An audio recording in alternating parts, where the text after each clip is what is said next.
પ્રોટીનથી ભરેલી અને એકદમ જ ટેસ્ટી અને ફક્ત 1 ચમચી તેલમાં તૈયાર થતી આજની આ ટિક્કી બનાવવા માટે કોઈ પણ જાતના લોટ કે બાઇન્ડિંગની જરૂર નથી અને બની જાય છે ઝટપટથી થોડીક જ વારમાં.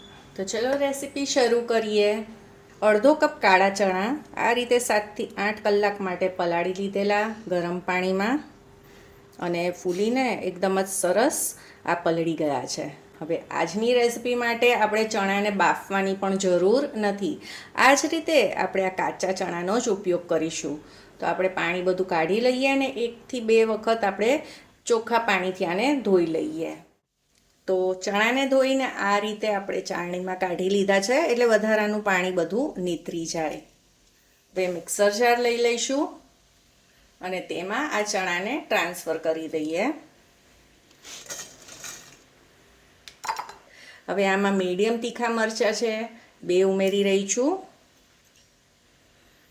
અડધા ઇંચ આદુને આ રીતે કાપીને ઉમેરી દઈશું. હવે આ બધી વસ્તુને પીસી લઈએ. જો વચ્ચે જરૂર લાગશે તો 2થી 3 ચમચી જેટલું પાણી ઉમેરીશું, નહીંતર એમનેમ જ આને પીસવાનું છે. તો આ રીતે આપણે બધી જ વસ્તુઓને પીસી લીધી છે. તો હું તમને આનું ટેક્સચર બતાવું. તો આ રીતે પીસાઈ તો ગયું છે પણ થોડુંક આ રીતના દરદરું છે. તો આપણે આ જ રીતનું આને પીસવાનું છે. નાના નાના જો ચણાના કણ હશે, કટકા હશે તો ચાલશે. હવે આપણે આને કાઢી લઈએ એક મિક્સિંગ બોલમાં.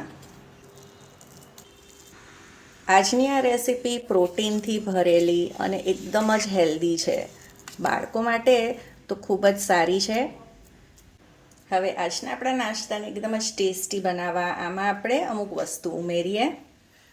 તો અહીંયા મેં અડધા કેપ્સિકમને ઝીણું સમારીને ઉમેર્યું છે. આમ તો શાકભાજી નાખવા ઓપ્શનલ છે, પણ આનાથી ટેસ્ટ ખૂબ જ સરસ આવશે.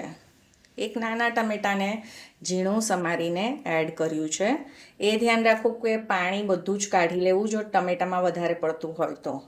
એક નાની ડુંગળી લીધી છે. લીલા ધાણા.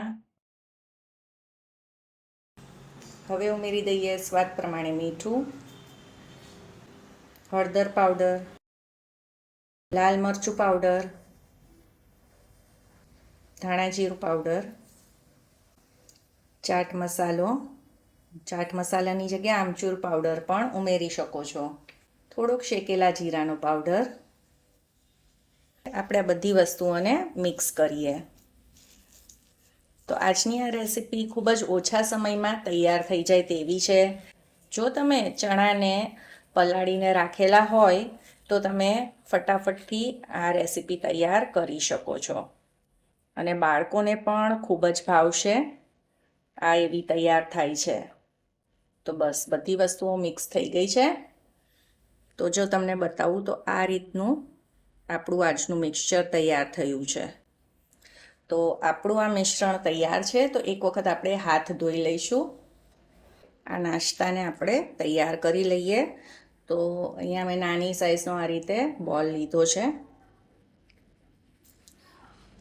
તો તેમાંથી આપણે આ રીતની ટિક્કી તૈયાર કરી લઈશું. ન બહુ જાડી ન બહુ પાતળી, એ રીતની. આ રીતે. તો તમે જોયું આપણે આમાં કંઈ પણ બાઇન્ડિંગ ઉમેરવાની જરૂર નથી. ન ચણાનો લોટ, ન સૂજી, ન કોઈ બીજો લોટ. તો પણ આપણી આજની આ એકદમ જ હેલ્ધી ટિક્કીઓ આ રીતે ખૂબ જ ઓછા સમયમાં તૈયાર થઈ જાય છે. પણ એક વાતનું ધ્યાન રાખવાનું છે કે એકવાર આપણે આમાં બધા શાકભાજી અને મસાલા ઉમેરીએ પછી આ બેટરને રેસ્ટ નથી આપવાનો. તો તમે રાત્રે ચણાને પીસીને રાખી શકો છો. પછી સવારે તમે આમાં બધા જ શાકભાજી અને મસાલા ઉમેરી આ નાસ્તો તૈયાર કરી શકો છો. તો આપણે બધી જ ટિક્કીઓ આ રીતે તૈયાર કરી લીધી છે. તો હવે આપણે આને ફ્રાય કરી લઈએ. અને આજના આ માપમાંથી લગભગ 9થી 10 જેટલી આ સાઈઝની ટિક્કીઓ તૈયાર થાય છે. હવે નોનસ્ટિક પેન લીધું છે. તેમાં 1થી 2 ચમચી જેટલું તેલ મૂકીશું. તમે આને વધારે તેલમાં કે પછી ખૂબ જ ઓછા તેલમાં પણ તૈયાર કરી શકો છો. તેલને આ રીતે પાથરી દઈશું. અને આ થોડુંક ગરમ થાય એટલે તેમાં આપણે આ ટિક્કીઓને ઉમેરી દઈશું. ફ્લેમને આપણે મીડિયમ ટુ લો જ રાખવાની છે.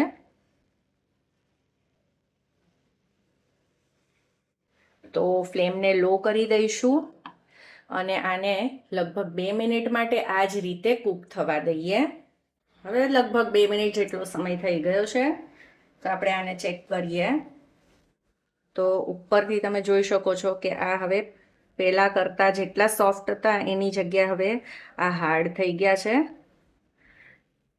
અને અહીંયા પણ તમે જોઈ શકો છો સરસ સોનેરી અને ક્રિસ્પી થઈ ગયા છે. તો હવે આપણે આ બધાને આપણે ફેરવી દઈશું. હવે એક વખત આ રીતે હળવા હાથે પ્રેસ કરી દઈશું. અને હવે આમાં અત્યારે તેલ નાખવાની બિલકુલ જરૂર નથી. આપણે જે તેલ ઉમેરેલું તે થોડુંક છે જ આમાં. આપણે ફરીથી ઢાંકીને તેને બીજી બાજુથી પણ કૂક થવા દઈએ. તો બીજી 3-1 મિનિટ થઈ ગઈ છે, તો ચેક કરીએ. તો નીચેની સાઈડથી પણ હલકો આ રીતે સોનેરી કલર આવી ગયો છે. તો તમારે જો આને વધારે શેકવી હોય તો વધારે પણ શેકી શકો છો. આપણે આને કાઢી લઈશું. તો હવે બીજી ટિક્કી પણ આ રીતે તૈયાર કરી લઈશું. તો આજની આ ટેસ્ટી ટિક્કીની રેસિપી જો તમને પસંદ આવી હોય તો તેને લાઈક અને શેર કરજો અને ચાર્મીસ ગુજરાતી રસોઈને સબસ્ક્રાઈબ કરી દેજો. સૌને જય શ્રી કૃષ્ણ.